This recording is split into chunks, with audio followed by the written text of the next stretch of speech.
Bonjour à toutes et à tous, et soyez les bienvenus dans cette nouvelle vidéo destinée aux élèves deuxième année collège et consacrée à la correction d'un exercice portant sur le cours des roches magmatiques. Donc, l'énoncé de l'exercice, le document 2 représente une lame mince d'une roche magmatique. La question numéro 1 de quel est le type de cette roche. Donc, à partir du document 2, on constate que cette roche contient des constituants différents. Il s'agit surtout de la présence de la matière non cristallisée qui est le verre volcanique.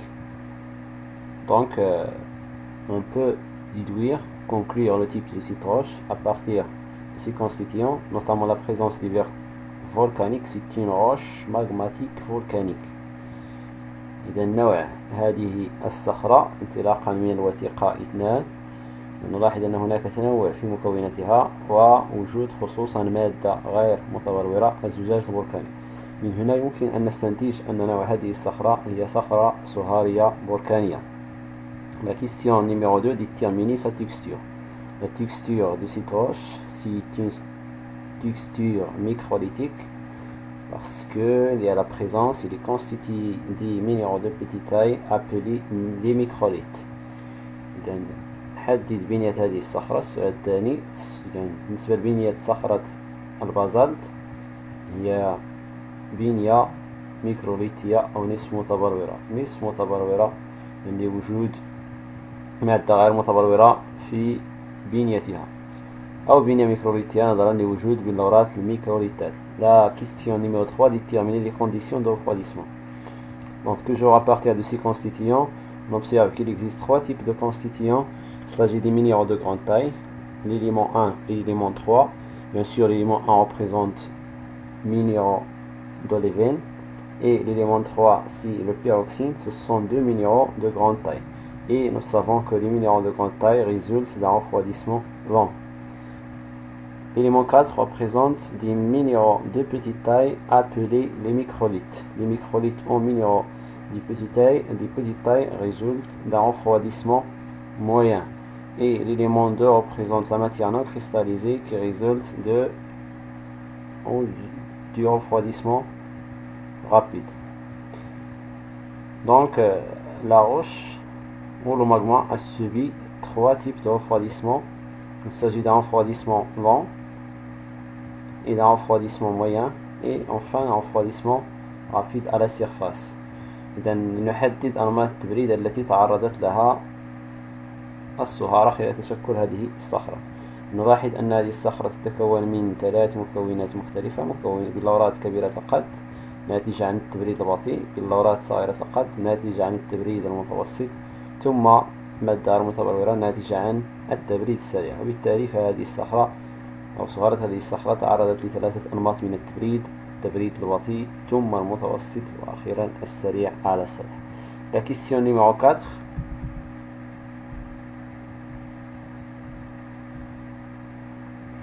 Donc la question numéro 4, déterminer la composition minéralogique de cette roche.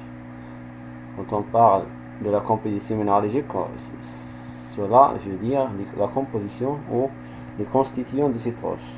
On a déjà dit que cette roche contient des minéraux de grande taille, donc deux minéraux de grande taille, l'olivine et le pyroxyne. Ensuite, les minéraux de petite taille, il s'agit des minéraux sous forme de bâtonnet de baguette qui appellent les microlithes, et la matière non cristallisée, le verre volcanique.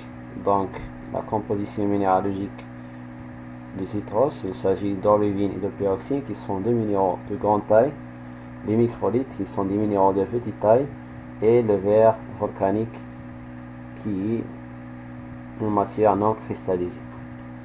La question numéro 5.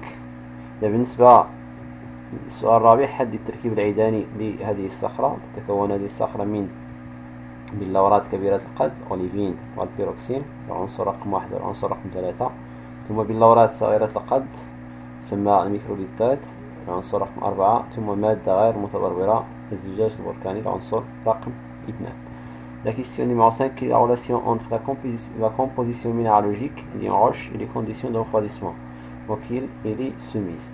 Donc vous savez, le type de refroidissement définit, ou les types de refroidissement définit une constitution de la roche. On a déjà dit que les minéraux de grande taille sont le résultat d'un refroidissement lent, les minéraux de petite taille, le résultat du refroidissement moyen, et la matière non cristallisée, c'est le résultat de un refroidissement rapide. Donc, le type de refroidissement détermine la composition de la roche. بالنسبة للعلاقة بين التركيب العيداني وظروف التبريد التي تتعرض لها الصهارة، إذن ظروف التبريد تحدد التركيب العيداني، بحيث أن إذا تعرضت الصخرة لتبريد بطيء فهذا سيؤدي إلى تشكل بلورات كبيرة القد، بينما التبريد المتوسط يؤدي إلى تشكل بلورات صغيرة القد، التبريد السريع يؤدي إلى تشكل مادة المتبلورة. إذن نمط التبريد يحدد مكونات أو التركيب العيداني للصخرة. La question numéro 6, classer les minéraux de cette roche selon le type, selon le temps de leur formation. Vous savez, les minéraux de grande taille se forment dans un premier lieu. Donc c'est eux qui forment en premier, ensuite c'est les minéraux de petite taille qui se forment, et enfin c'est la matière non cristallisée. Donc le classement, c'est les minéraux de grande taille, olivine, pyroxine, puis les minéraux de petite taille, les microlithes, et enfin la matière non cristallisée. إذا بالنسبة لترتيب باللورات هذه الصخرة حسب أو مكونات هذه الصخرة حسب زمن تشكلها، تتشكل أولا باللورات كبيرة القد، ثم باللورات صغيرة القد، وأخيرا المادة غير متبرورة الزجاج البركاني. Le document 1 représente le schéma d'un phénomène géologique qui est en relation avec la formation des roches magmatiques. تمثل الوثيقة واحدة رسما تخطيطيا لظاهرة جيولوجية لها علاقة بتشكل الصخور الصهارية.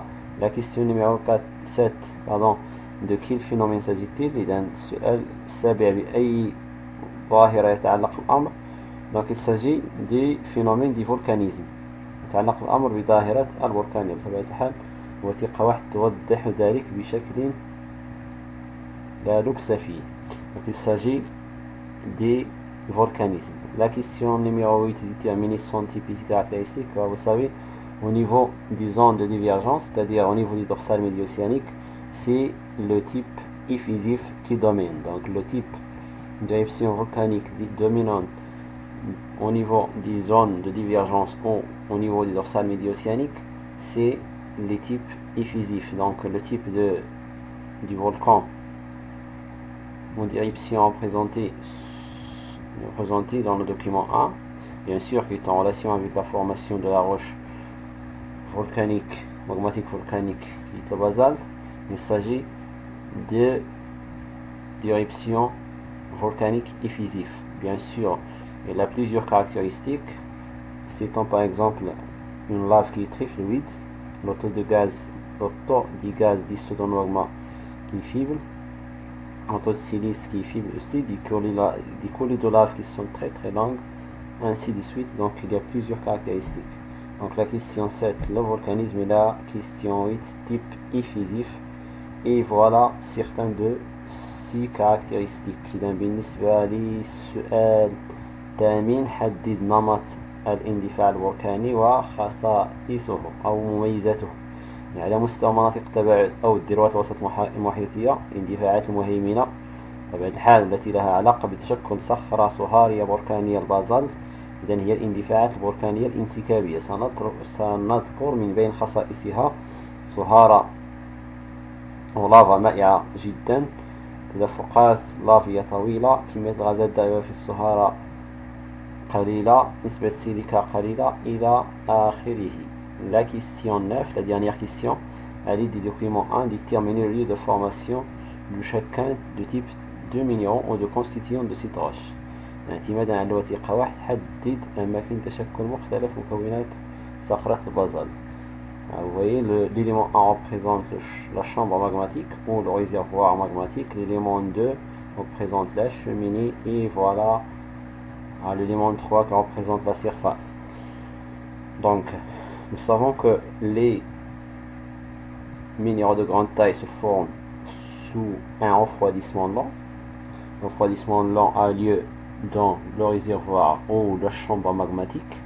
Donc, le lévine et le pyroxyne se forment dans la chambre magmatique ou le réservoir magmatique sous un refroidissement lent. Au niveau de la cheminée, le lieu de refroidissement moyen, se forment des minéraux de petite taille qui sont les microlithes. Et à la surface, sous le refroidissement rapide, se forme la matière non cristallisée de verre volcanique. بالنسبة لأماكن تشكل مكونات صخرة البازالت، بالنسبة للبلورات كبيرة القد التي تنتج عن التبريد البطيء تتشكل داخل الخزان الصهاري أو الغرفة الصهارية. بالنسبة للبلورات صغيرة القد تتشكل تحت تأثير التبريد المتوسط تتشكل في مدخنة. وأخيرا المادة الغير متبلورة الزجاج البركاني تتشكل على السطح تحت التأثير البطيء. إلى هنا أودعكم والسلام عليكم ورحمة الله.